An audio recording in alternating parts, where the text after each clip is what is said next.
प्यारे बच्चों नमस्कार, मैं हूं सुशील और आप सभी का स्वागत है आपके अपने प्यारे से यूट्यूब चैनल ज्ञान पथ इंस्टीट्यूट में। तो आप सब कैसे हैं? उम्मीद करता हूं आप सब अच्छे होंगे और साथ साथ पढ़ाई भी कर रहे होंगे। तो प्यारे बच्चों, आज की इस वीडियो में सीखेंगे कि अगर किसी वाष्पशील दरों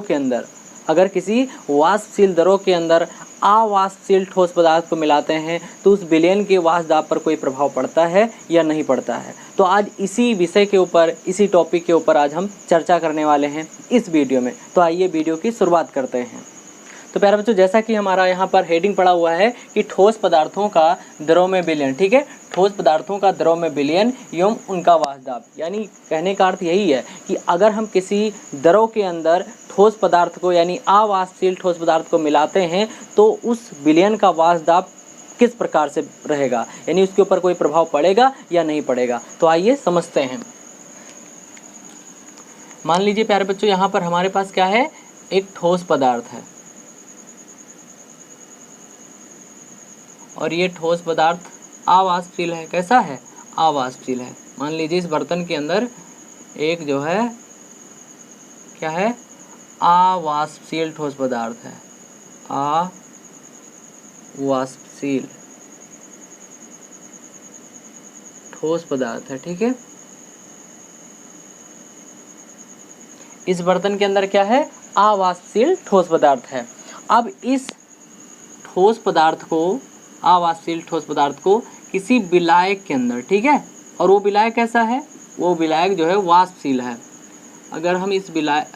अगर इस वाष्पशील ठोस पदार्थ को अगर हम किसी वाष्पशील द्रव विलायक के अंदर अगर हम लोग मिलाते हैं या घोलते हैं, ठीक है, ये हो गया द्रव विलायक, ठीक है, द्रव विलायक।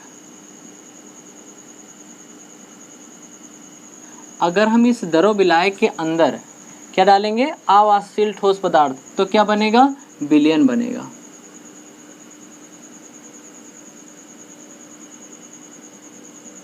विलयन।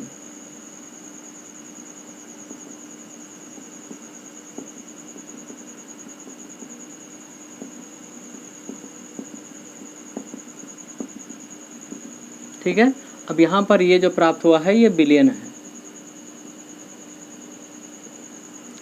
अब यहाँ पर क्या होगा कि जो विलयन है, ठीक है, विलयन, हमने विलयन किससे तैयार किया है, द्रव विलायक और इस विलेय पदार्थ से तैयार किया है।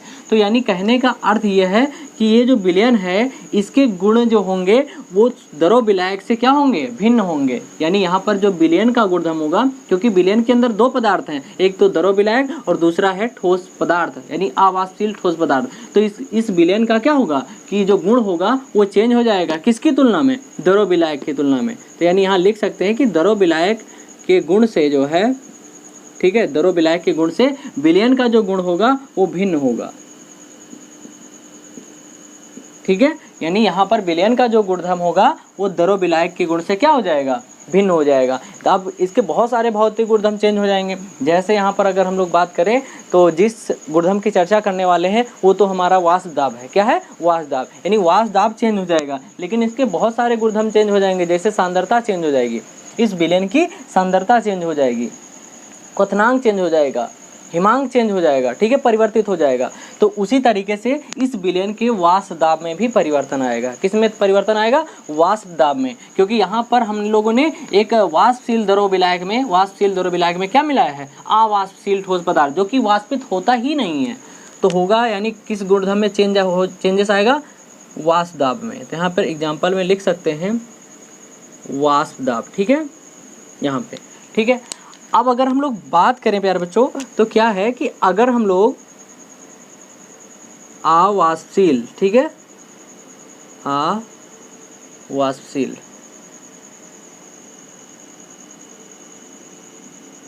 अवाष्पशील पदार्थ को अगर हम लोग जो है द्रव विलायक में मिलाते हैं, ठीक है, किसमें, द्रव विलायक के अंदर अगर हम लोग मिलाते हैं तो क्या बनता है, विलयन बनता है। क्या बनता है, विलयन बनता है। अब जो यहाँ पे विलयन बनता है तो विलयन का कुछ ना कुछ वाष्प दाब होगा कि नहीं होगा, क्योंकि यहाँ पर हमारा विलायक कौन सा है, हमारा विलायक जो है ये वाष्पशील है। तो अगर वाष्पशील विलायक है तो इस विलयन का कुछ वाष्प दाब होगा, ठीक है। तो अगर यहाँ पर प्यारे बच्चों विलयन का जो वाष्प दाब होगा वो किसके ऊपर निर्भर करेगा, वो निर्भर करेगा द्रव विलायक के ऊपर। यानी यहाँ पे लिखेंगे हम लोग कि जो विलयन का वाष्प दाब है, विलयन का वाष्प दाब वो डिपेंड करेगा, निर्भर करेगा किसके ऊपर, द्रव विलायक के ऊपर निर्भर करेगा, ठीक है। इस तरीके से अब अगर हम लोग बात करें, अगर हम बात करें कि यहाँ पर द्रव विलायक और विलयन एक ही ताप पर है, मतलब इसका जितना विलयन का जितना टेम्परेचर होगा उतना ही टेम्परेचर अगर यहाँ पर मान लो द्रव विलायक का, मान लो विलयन का टेम्परेचर 25 डिग्री सेल्सियस है और द्रव विलायक का भी जो है टेम्परेचर यानी तापमान 25 डिग्री सेल्सियस है, यानी 25 डिग्री सेल्सियस है, तो इन दोनों यानी इन दो पदार्थों के यानी यहाँ पर द्रव विलायक और विलयन की वाष्प दाब में क्या हो जाएगा, अंतर देखने को मिलेगा। यानी यहाँ पर विलयन का वाष्प दाब जो होगा वो कम होगा और द्रव विलायक का जो दाब होगा, द्रव विलायक का जो वाष्प दाब होगा वो ज़्यादा होगा। तो यहाँ पर क्या लिखेंगे कि एक निश्चित ताप पर एक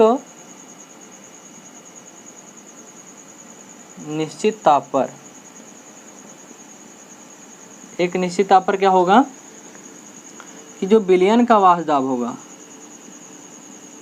विलयन का वाष्प दाब होगा वो कम होगा, किससे, द्रव विलायक के वाष्प दाब से, द्रव विलायक के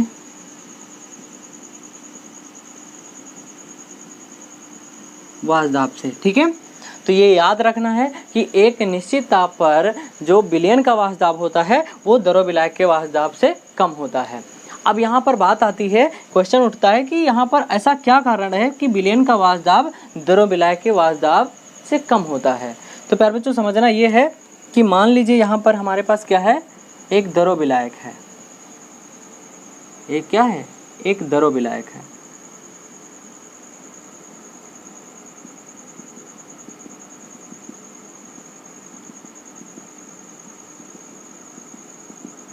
ठीक है, और यहाँ पर मान लीजिए एक विलयन है,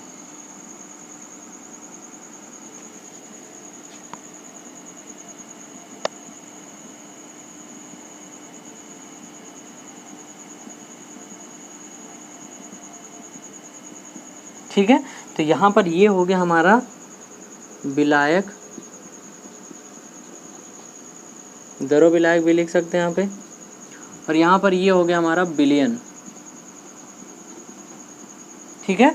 अच्छा, अब हम यहाँ पर एक आपसे सवाल पूछते हैं, क्या कि यहाँ पर जो वाष्पन की क्रिया होगी, यानी वाष्पन का मतलब किसी भी द्रव का वाष्प में बदलना वाष्पन कहलाता है, और जब वाष्पन होता है तभी जो है वाष्प के द्वारा वाष्प दाब लगता है। तो अगर यहाँ पर हम लोग बात करें कि जो द्रव विलायक है और यहाँ पर जो विलयन है, तो विलयन के अंदर विलायक के अणु भी उपस्थित हैं, ठीक है, और जो है विलय के यानी ठोस पदार्थ के भी अणु उपस्थित हैं, जबकि विलायक में क्या है कि विलायक के अणु ही उपस्थित हैं। और अगर हम लोग बात करें कि जो वाष्पन की क्रिया होती है, ठीक है, जिसके द्वारा वाष्प जो है यानी द्रव जो होता है वो वाष्प में बदलता है, तो वाष्पन की क्रिया कहाँ से होती है, जो द्रव की ऊपरी सतह होती है, यानी जो द्रव की ऊपरी सतह होती है वहाँ पर जो मॉलिक्यूल होते हैं, जो अणु होते हैं द्रव के, वही वाष्पित होते हैं, वही वाष्प में परिवर्तित हो जाते हैं। तो यहाँ पर अगर हम लोग बात करें वाष्पन की क्रिया कहाँ से होती है, जो द्रव की ऊपरी सतह होती है वहाँ से होती है।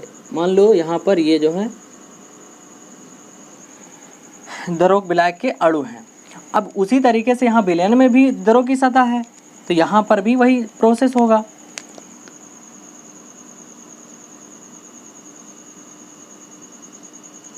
ठीक है।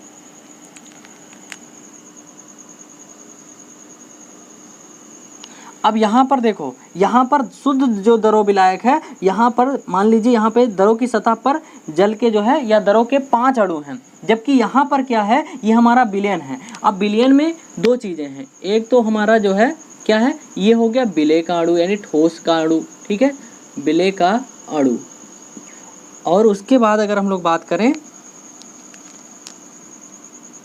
तो ये हो गया द्रव विलायक का अणु,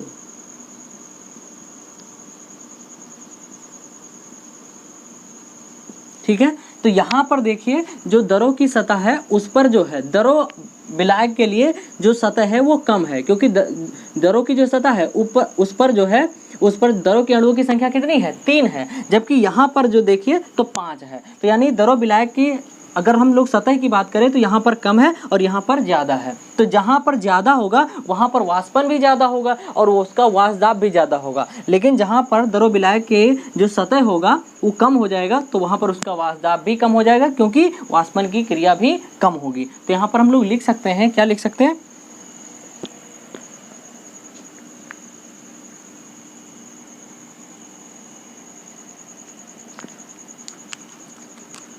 कि वाष्पन में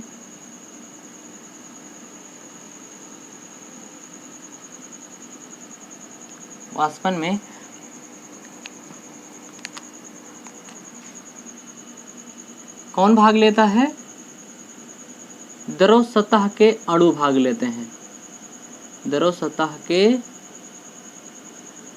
अणु, ठीक है। यानी वाष्पन की क्रिया में कौन भाग लेता है, यानी जो दरों की सतह होती है, विलयन की जो सतह होती है, वहाँ के जो मॉलिक्यूल होते हैं उन्हीं का वाष्पन होता है। तो यहाँ पर देखिए दरों विलायक के लिए जो सतह है वो कम है, क्योंकि यहाँ पर कुछ भाग जो है विलय के अणु ने भी घेर रखा है, तो वहाँ से तो विलायक का वाष्पन नहीं होगा, और जब वहाँ से विलायक का वाष्पन नहीं होगा तो यहाँ पर वाष्प भी कम बनेगी, जिससे इसका वाष्प दाब कम हो जाएगा, घट जाएगा। और जबकि यहाँ पर जो है दरों सतह की जो दरों का यानी दरों विलायक की जो सतह है, सतह का क्षेत्रफल है वो ज़्यादा है, इसलिए वहाँ यहाँ पर दरों विलायक का वाष्प भी ज़्यादा बनेगा और वाष्प दाब भी ज़्यादा होगा। तो अगर हम प्यारे बच्चों वाष्पन की क्रिया में कौन भाग लेते हैं, दरों सतह के अणु भाग लेते हैं, यानी जो ऊपरी सतह पर जो अणु होते हैं वही वाष्पित होते हैं, ना कि नीचे के अणु वाष्पित होते हैं। तो दरों सतह के अणु भाग लेते हैं।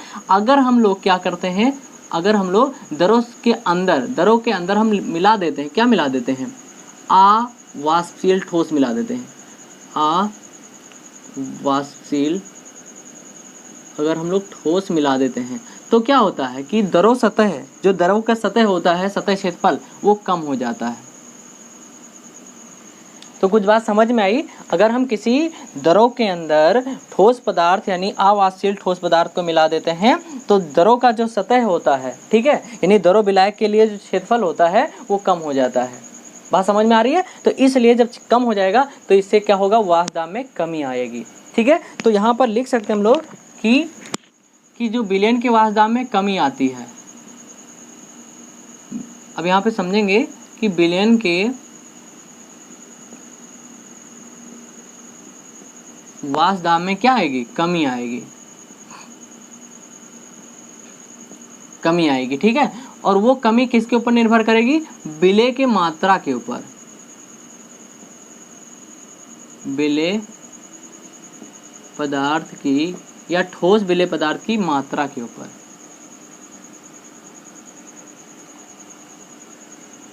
ठीक है। तो यानी यहाँ पर जो विलयन के वाष्प दाब में कमी आएगी वो किसके ऊपर निर्भर करेगा, वो ठोस विलय पदार्थ की मात्रा के ऊपर निर्भर करेगा। यानी अगर किसी दरों विलायक के अंदर या किसी विलयन के अंदर जितना अधिक मात्रा में हम विलय घोलेंगे उस विलयन का वाष्प दाब उतना ही कम होगा, क्योंकि जितना ही ज़्यादा हम किसी विलयन के अंदर दरों विलय के यानी ठोस विलय को घोलेंगे उतनी ही ज़्यादा मात्रा में जो विलय के अणु हैं वो दरों की सतह पर आएंगे और दरों की सतह पर विलायक के अणुओं का क्षेत्रफल घटा देंगे, यानी विलायक का जो क्षेत्रफल है उसको कम कर देंगे, जिससे विलायक का सही तरीके से वाष्पन नहीं होगा, यानी कम क्षेत्रफल बचेगा विलायक के अणुओं के लिए। तो ऐसी स्थिति में उनका वाष्पन भी कम होगा और क्या होगा कि उनका वाष्प दाब घट जाएगा। तो यहाँ पर विलयन के वाष्प दाब में जो कमी होती है वो किसके ऊपर डिपेंड करता है, विलय पदार्थ की मात्रा के ऊपर। यहाँ पर एक बात और समझिए कि विलय पदार्थ की मात्रा के ऊपर निर्भर करता है विलयन के वाष्प दाब में कमी, ना कि इनकी प्रकृति के ऊपर, ना कि इनकी प्रकृति के ऊपर डिपेंड करता है, यानी इसकी प्रकृति के ऊपर डिपेंड नहीं करता है विलयन के वाष्प दाब में कमी। अब अगर हम लोग प्यारे बच्चों बात करें कि मान लो हमारे पास क्या है, 1 किलोग्राम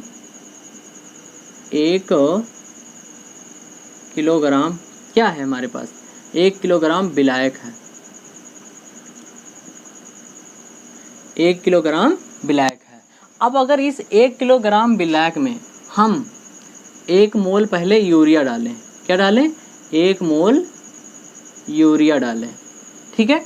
और उसके बाद एक दूसरा हमारे पास 1 किलोग्राम विलायक है, मतलब उसी विलायक में नहीं, एक दूसरा 1 किलोग्राम विलायक है, तो उस 1 किलोग्राम विलायक में मतलब पदार्थ वही है, ठीक है, जो पदार्थ है वही है, ठीक है, लेकिन यहाँ पर विलेय पदार्थ चेंज हो गया है, दरो वही है 1 किलोग्राम, लेकिन यहाँ पर यूरिया की जगह पर अब हम क्या लेंगे, मान लीजिए 1 मोल यहाँ पर हम ले लेते हैं ग्लूकोज, 1 मोल ग्लूकोज, ठीक है। तो हम क्या करते हैं, पहले 1 किलोग्राम विलायक में जो है 1 मोल यूरिया डाल के देखते हैं कि वाष्प दाब में कितना कमी होता है, ठीक है। उसके बाद फिर 1 किलोग्राम विलायक में फिर से हम लोग जो है 1 मोल ग्लूकोज डालेंगे, फिर देखेंगे कि वाष्प दाब में कितना कमी होता है। तो पहले जब हम 1 मोल यूरिया डालेंगे, उसके बाद जब 1 मोल ग्लूकोज डालेंगे, तो क्या देखेंगे कि जब जितना वाष्प दाब में कमी 1 मोल यूरिया डालने पर हुआ था, उतनी ही वाष्प दाब में कमी जो है 1 मोल ग्लूकोज डालने पर होगा। यानी यहाँ पर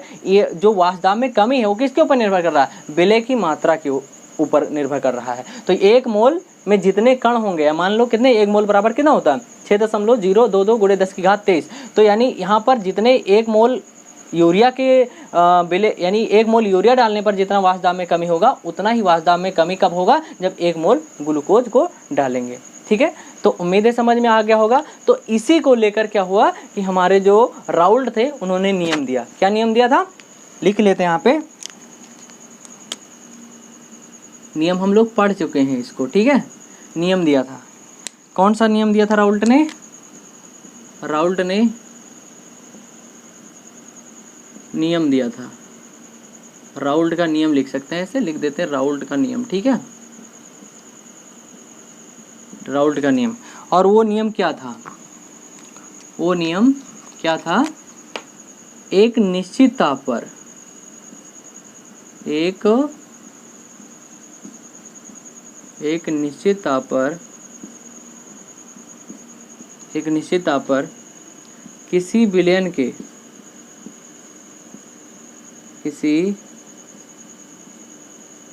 विलयन के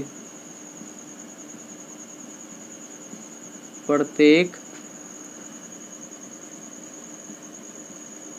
अवयव का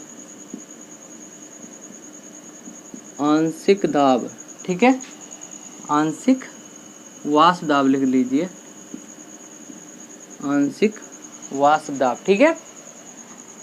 किसी विलयन के प्रत्येक अवयव का आंशिक दाब उसके मोल प्रभाज के समानुपाती होता है, उसके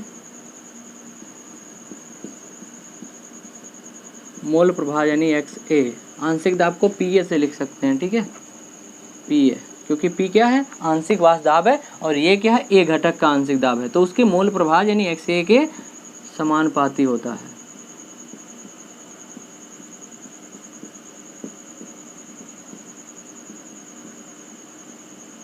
ठीक है, तो इस तरीके से राउल्ट ने क्या बताया कि एक निश्चित ताप पर किसी विलयन के प्रत्येक अवयव का, यानी विलयन के अंदर 2 अवयव रहेंगे, एक तो विलेय और एक विलायक, तो जिस अवयव का आंशिक दाब देखना चाहते हो, तो किसी भी यौगिक का जो किसी भी अवयव का जो आंशिक दाब होता है, यानी विलयन के प्रत्येक अवयव का, यानी विलयन के अंदर प्रत्येक घटक का या अवयव का जो आंशिक दाब होता है वो उसके मोल प्रभाज के समानुपाती होता है। यानी किसी विलयन के अंदर जितना एक घटक जो है, किसी घटक की जितनी अधिक मात्रा घुली होगी, उसका जो आंशिक दाब होगा वो उतना ही ज़्यादा होगा, ठीक है। अब मान लीजिए यहाँ पर जो है विलायक है, ठीक है, तो विलायक का इस विलयन के अंदर जितना अधिक मोल प्रभाज होगा, इस विलायक का उतना ही, या इस विलयन का उतना ही वाष्प दाब अधिक होगा, या विलायक का वाष्प दाब उतना ही अधिक होगा। तो यहाँ पर वही चीज़ें लिखी हैं कि किसी विलयन के प्रत्येक अवयव का जो आंशिक वाष्प दाब होता है वो उसके मोल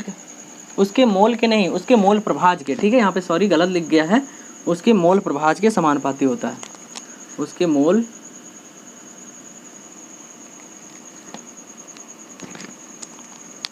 प्रभाज के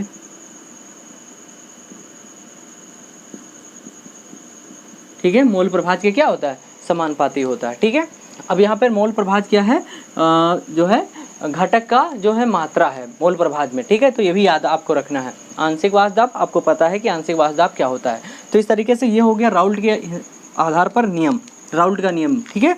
अब यहाँ पर हम लिखना चाहते हैं तो राउल्ट का नियम लिख सकते हैं, क्या बताया गया, प्रत्येक अवयव का जो आंशिक दाब यानी PA समानुपाती होता है उसके मोल प्रभाज, यानी जिस अवयव का आंशिक दाब आप देखना चाहते हो तो उसका विलयन में कितना मोल प्रभाज उपस्थित है, तो उस मोल प्रभाज यानी XA के क्या होता है, समानुपाती होता है। अब यहाँ पर अगर हम लोग समानुपाती का चिन्ह हटाएंगे तो यहाँ पर ये बराबर का चिन्ह हो लग जाएगा और यहाँ हो जाएगा एक स्थिरांक, ठीक है, PA0 और ये हो जाएगा XA। तो इस तरीके से हमारा फार्मूला हो गया, PA बराबर हो गया PA0 XA। अब यहाँ पर क्या होगा कि जो हमारा PA0 है ये क्या है, ये शुद्ध अवस्था में विलायक का वाष्प दाब है, शुद्ध अवस्था में विलायक का वाष्प दाब है, ठीक है। ये क्या है, यानी PA0 क्या है, शुद्ध अवस्था में विलायक का वाष्प दाब है, ठीक है, या शुद्ध विलायक का वाष्प दाब भी बोल सकते हैं, इससे कोई दिक्कत नहीं है। तो ये हो गया हमारा जो है राउल्ट के आधार पर जो है राउल्ट का नियम, ठीक है, यानी ठोस पदार्थों का दरों में विलयन एवं उनका वाष्प दाब। अब प्यारे बच्चों यहाँ पे एक चीज़ और समझ सकते हैं कि अगर यहाँ पर जो PA है यानी आंशिक दाब है, यानी घटक का जो आंशिक दाब है और उसका मोल प्रभाज XA, इनके बीच अगर हम लोग ग्राफ खींचते हैं यानी ग्राफ ड्रा करते हैं तो किस प्रकार से ग्राफ प्राप्त होगा। तो यहाँ पर लिख सकते हैं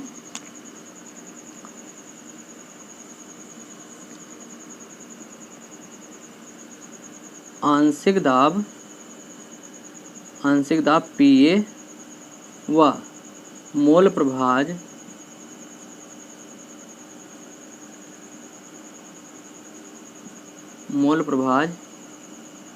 XA के मध्य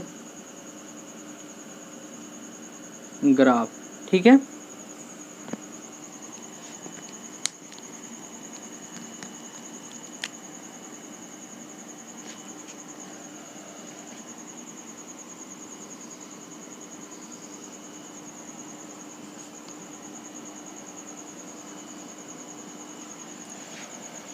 ठीक है, अब मान लीजिए कि इस अक्ष पर हम लेते हैं मोल प्रभाज, क्या लेते हैं, मोल प्रभाज।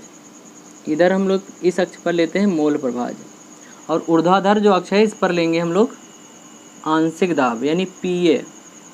इस पर क्या लेंगे, PA लेंगे और इधर क्षैतिज अवस्था में जो है क्षैतिज रेखा पर हम क्या लेंगे, जो है मोल प्रभाज यानी जो घटक का मोल प्रभाज है उसको इस पर लेंगे। अब अगर हम यहाँ पर बात करें तो इस पॉइंट पर जो घटक A का मोल प्रभाज है वो क्या है, शून्य है। यहाँ पर घटक A का वाष्प दाब भी शून्य है और मोल प्रभाज भी शून्य है, लेकिन जैसे ही हम आगे की ओर बढ़ते हैं तो इसका मोल प्रभाज बढ़ता है, क्योंकि हम लोग जब बाएं से दाएं जाते हैं तो मोल प्रभाज बढ़ता है और जब मोल प्रभाज बढ़ेगा तो क्या होगा, घटक का वाष्प दाब भी बढ़ेगा। तो मान लीजिए कुछ इस प्रकार से ग्राफ